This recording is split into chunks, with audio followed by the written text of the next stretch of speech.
Craters dot the landscape in Yemen, lasting reminders of the many civilian deaths in a brutal war. Perhaps no death is more tragic than Mohammed Al-KHALS. After a volley of airstrikes hit a highway in western Yemen on August 15th, Al-KHALS picked up a wounded man in his taxi, an ice cream vendor, and drove him to the hospital. But coalition warplanes followed his car, believing he was carrying a wounded soldier. Just as he arrived, warplanes struck the hospital, killing him.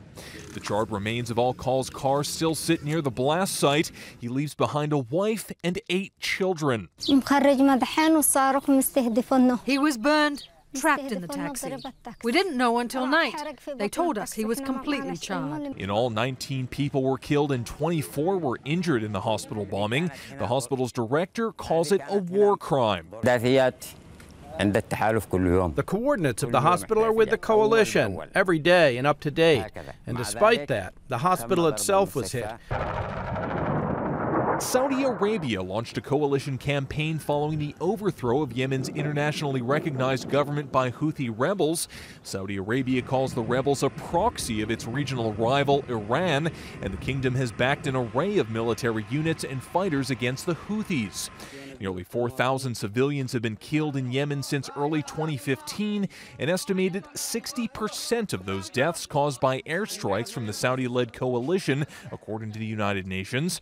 Warplanes have hit hospitals, schools, markets, and weddings. Rights groups and UN officials say the U.S.-backed coalition has often either deliberately or recklessly depended on faulty intelligence, failed to distinguish between civilian and military targets, and disregarded the likelihood of civilian casualties. I think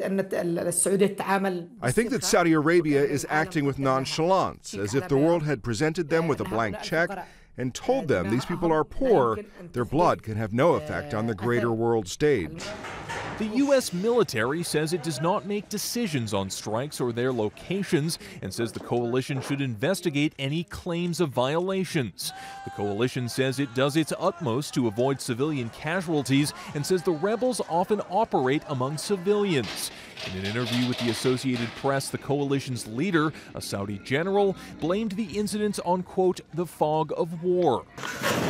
In October, a bombing at this funeral hall killed more than 140 people. Forces had been working on a tip that top rebel leaders were at the funeral, but didn't consider that the majority of those in attendance were civilians. Following international outcry, the coalition held an investigation and admitted mistake. The coalition has never publicly admitted wrongdoing in the August hospital bombing that killed Al-KHALS, but hospital leaders said privately it has acknowledged the strike was a mistake. Robert Bumstead, Associated Press.